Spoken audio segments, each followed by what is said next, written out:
Hey, what's up? This is Mick, and you're listening to Piedmont Artist Profiles on Snow Peak Radio.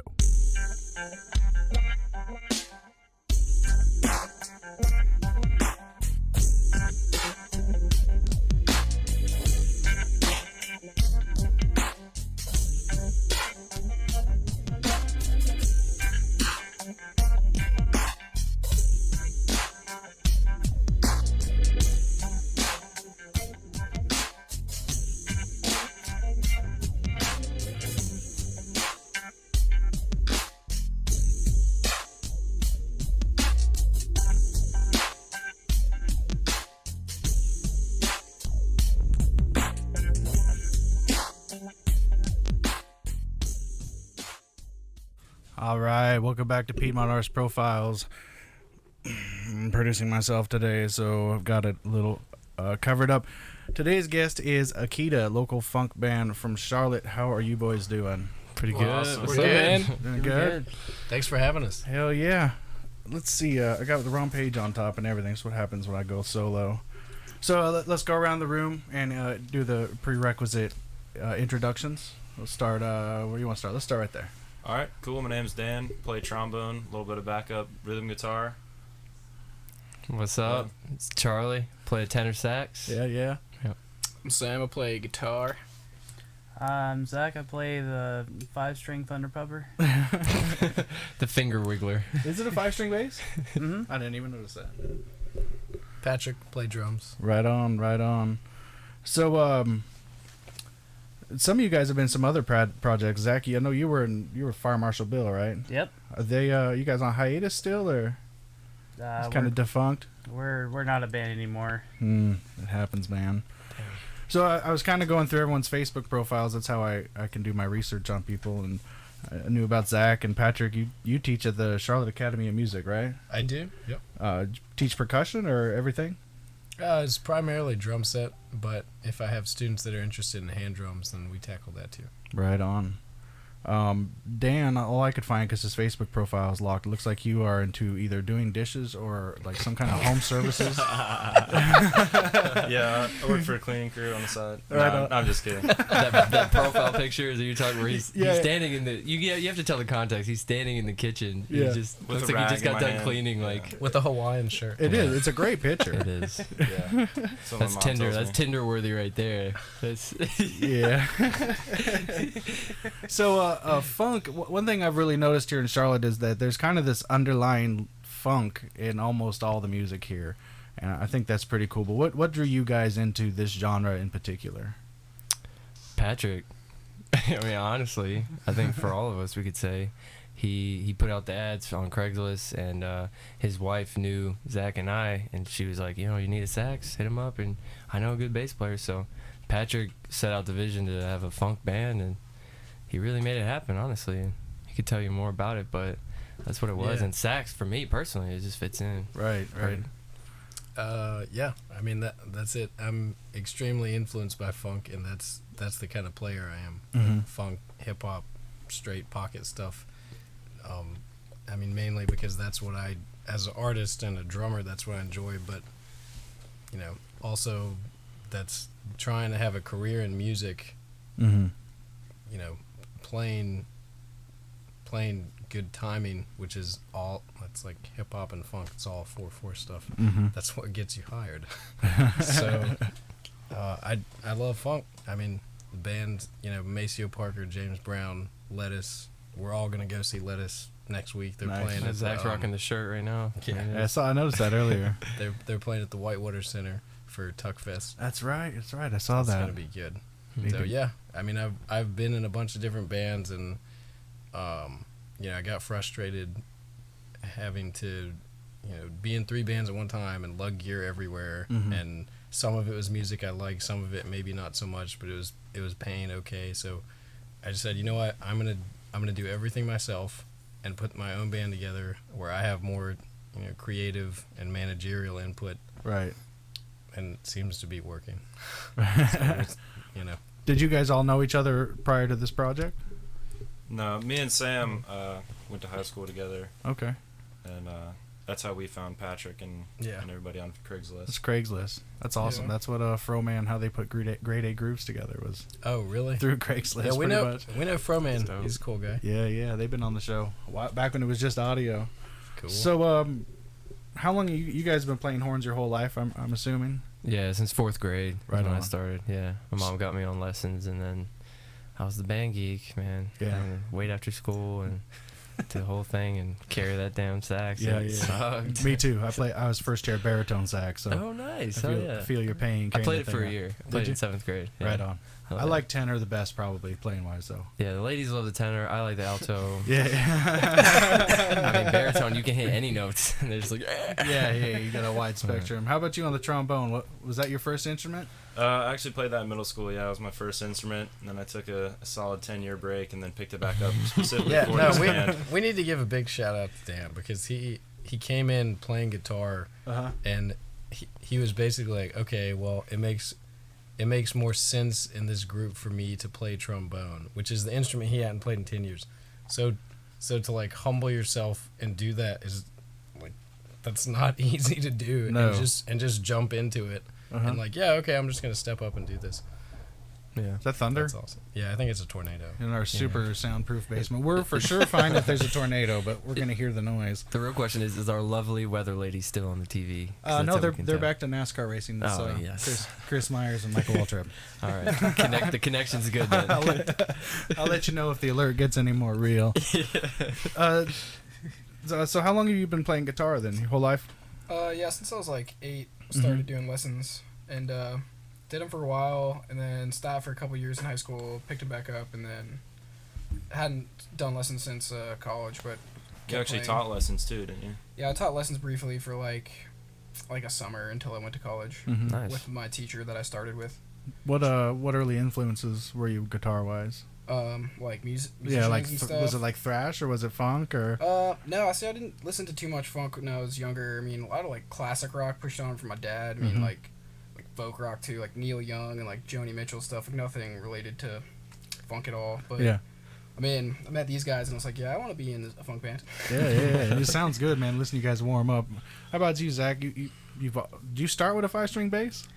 I started with a 4-string. The entire time I was in Fire Marshal Bill, it was a 4-string, and I didn't start consistently playing it until I started playing in this band. And it was a fairly easy transition because I've always picked up basses in music stores here and there, just giving them a shot. And I actually had a 6-string for a brief time before I got a 5-string, so I was getting used to the low B and how to integrate that chord-wise. And but mostly since about 8th grade, it's been 4-string, but 5-string is still fairly new. I'm still figuring out all the kinks of how to work it in. And so, No, man, I remember you played the 4-string for like the first 3 practices, and you were like, Yeah. you were playing these riffs, and you were like, I "No, need the more." other string. And then you brought this black shiny. I don't know. It's a beautiful guitar. That was a Honestly. good I love rehearsal it. when he showed up with the 5. Yeah. And he's armed with another string. I love It's it, good. man. So how did you guys come up with the name Akita? That was Charlie's idea. We had a house party to kind of at my place to kind of test. Like, okay, well, we think we have halfway decent sound. Let's see if other people do. So we played, and we actually had our friends Gonzo, who've been on here, who are really good friends of ours, come over and play too. And before the house party, it was like, I don't know, maybe 4 or 5 days before that, and we were like, oh, we need a name for the band. And the dog that I have is a boxer and Akita mix. Nice. And his name is Rex. And Charlie was just looking at the dog. He's like, well, what's his name? I was like, Rex. He's like, no. I mean, like the type of dog he is. I was like, oh, he's a boxer and Akita. And he was just like, Akita. And there's like this kind of like pause silence. We're all just like, yeah, that sounds good. Let's go with that. I like your logo. You got a mountain on there. It's Yeah. Snow Peak Studios is Dude, partial to mountains. Like that's the short version of the story, though, because we had a long list of so many bad names that. Like, Oh, you know, they were. we better go through horrible. some of those then. like it was Dude school. dude school. Dude school. Dude school. That was yours. That was Dan- my niece, Dan my was niece, partial not to me. that one. I think it's funny. It's a terrible band name, but Yeah. What were the other ones? There was Dude I had a School. couple good ones. There was we had the whole whiteboard filled. Yeah, they were bad. I don't know why that one sticks out. Oh yeah, so much. T-Rex, but it like WRECKS. Yeah. Oh yeah. Oh yeah, like I remember Rex that. and Effects. Yeah. And then Buckley Boys on the table. Winterfield. Something. Winterfield's the name of the street. Yeah, Yeah. that was bad. Yeah. I guess. I mean, not Winterfield's cool for British jazz boy group, band. maybe. Yeah. We're also thinking of Solstice, SOUL-STIS, but like there were so many other bands Yeah. that incorporated. Okay, that. wait. I just remember the Yeah. worst one. Funk Shui. That was the Funk Shui. If you're a funk band and you have the name funk or groove in there, it's I don't know. It's kinda just too easy. Kids. I guess. Yeah. I mean, there are some really good groups out there that's the style they play, and they have the groove or something in their name, and they're doing a hell of a lot better than we are. But Yeah. I didn't want to do that. And by the way, if there's a band out there called Funk Shui, we are so sorry. Yeah, no offense. No offense. Or Dude School. Yeah. What I doubt it. how so you've been gigging quite a bit? Been staying busy on that front? Trying to. Yeah, we had a really big show.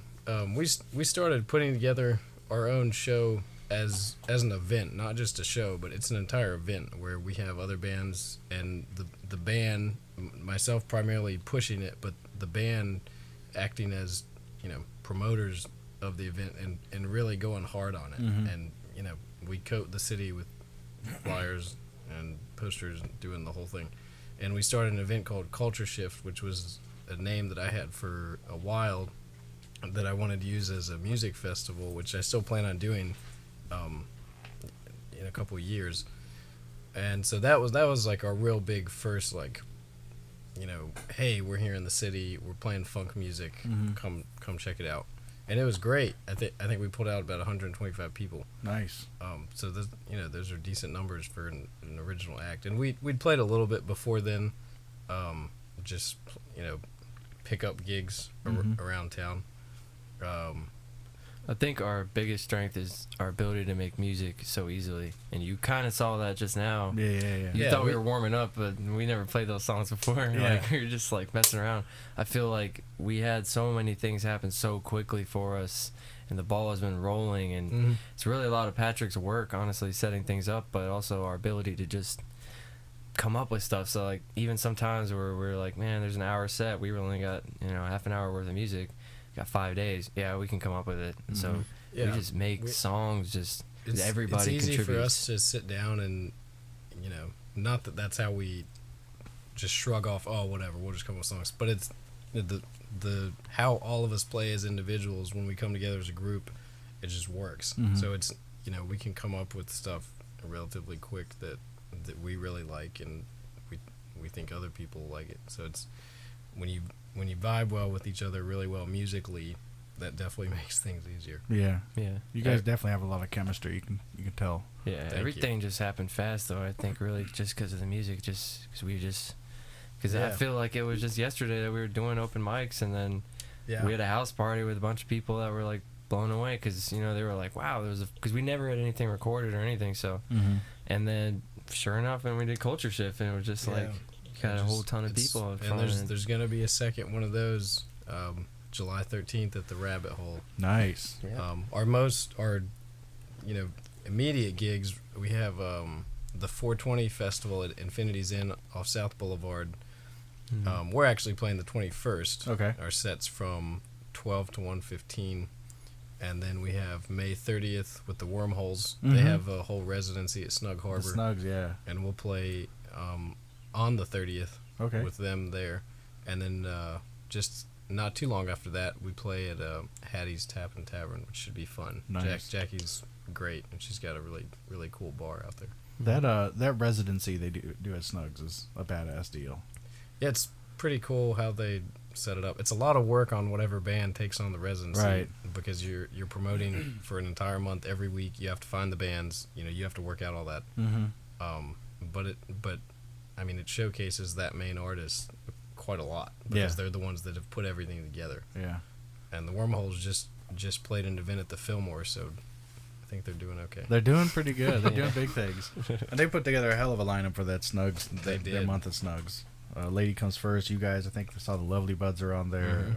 Little Bluefish. There's a bunch of people on there. So shout out to Lovely Buds. They're making a good name for themselves too, and they're playing at the 420 Festival at Infinity's Inn. So we're excited to see those guys. We're gonna be rocking the tie dye. I was trying to get them to come do a live Friday 420 show in the basement, but they had other plans. But they had that plan. They were busy. Yeah. Busiest time of year. Yeah. Oh, it's funny. So do you guys got an album in the works or anything? You planning on recording? Planning on recording, yes. There's no set date for we're going to start recording now, this particular date. Part of that is we want to really have a producer that understands the sound that we're going for. And figuring out, okay, do we want to really just go about this ourselves, or do we want to take another year and put away a big chunk of money and go into a full-blown professional studio and do everything. So there's advantages to doing it yourself. You learn a lot.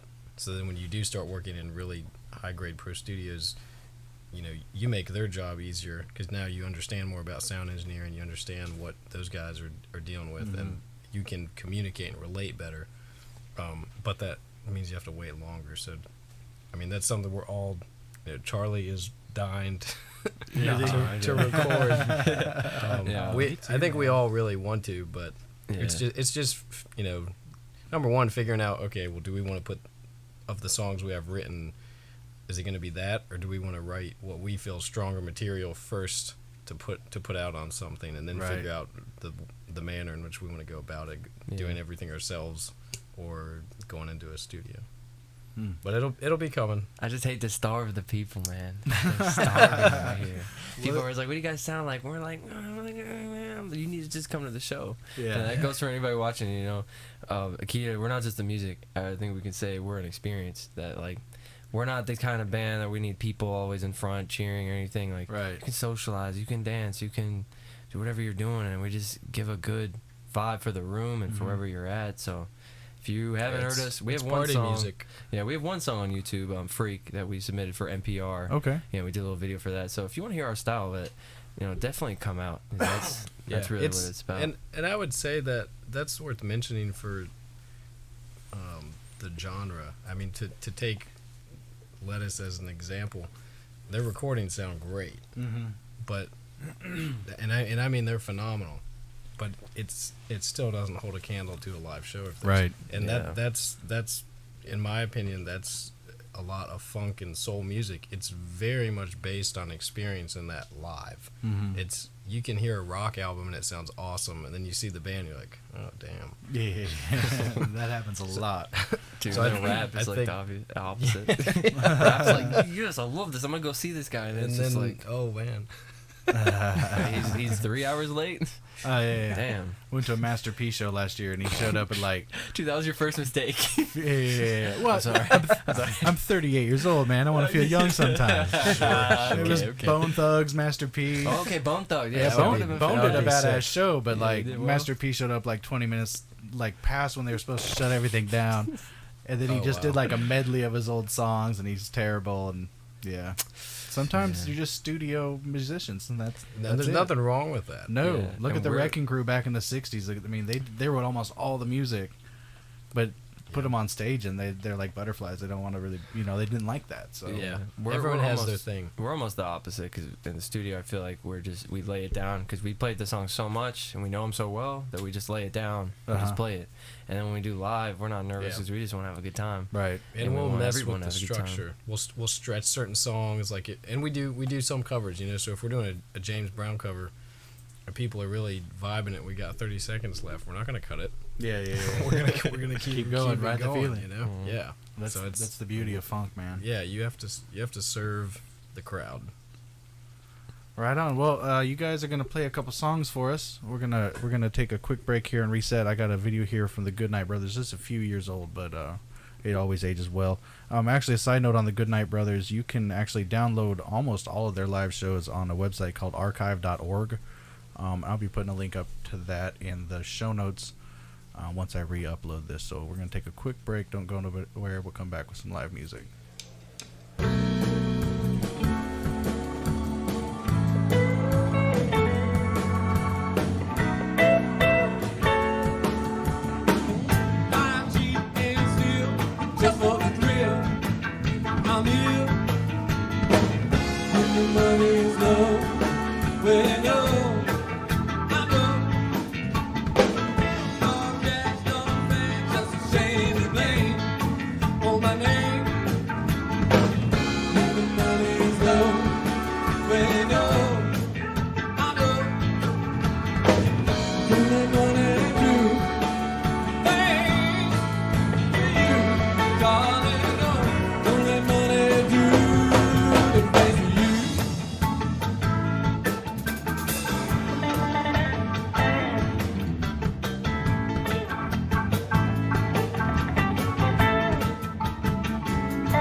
The same dues you must use on your way up, you might need 'em on your way down.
Think the sunrise is just for you,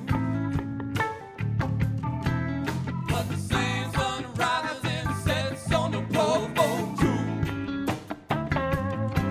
I don't mind you turning around. I myself could use a little higher ground. It's high time that you found the same people you misuse on your way up. You might need 'em on your way down.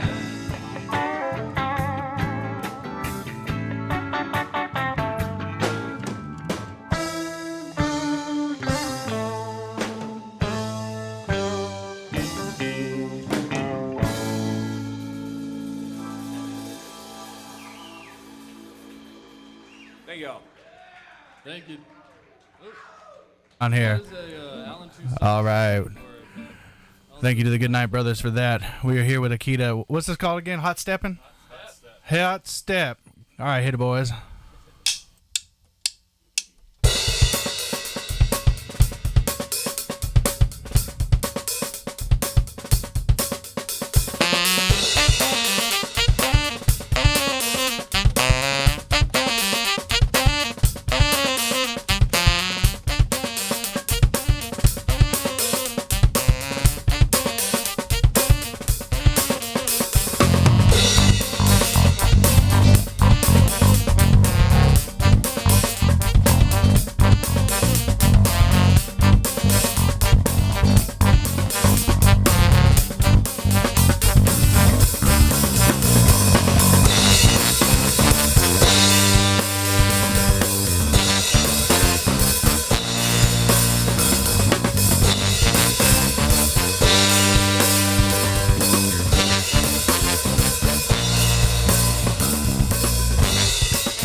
right. Thank you, Akita. Thank you. All right. So Monday night out at Crown Station, you can check out Jazz Mondays this week with Aussie Davis, Troy Kahn, followed by Rob and Eric's UNCC Jazz Jam that starts at 8:30. That's at Crown Station down in Noda. Wednesday, head on out to Old Town Public House in Cornelius for Blues and Brews featuring Junko Partner and the Knockoffs this week. That starts at 8 right there in Cornelius at OTPH. And Friday and Saturday, spend the holidays with local music, art, and sweet discounts on all the gear you need to celebrate Canna culture. Local bands Hectorina, Akita right here at Bloodworth Project will be there, and also the Lovely Buds, of course. 2 days of glass blowing, demos, free henna, and much, much more. Check that out at Infinity's Edge's Facebook page, or there's actually a link to that event on our Facebook page. You guys got any parting words? Appreciate you guys. All right, thanks for everybody for watching. We'll catch you on the flip side. Thanks.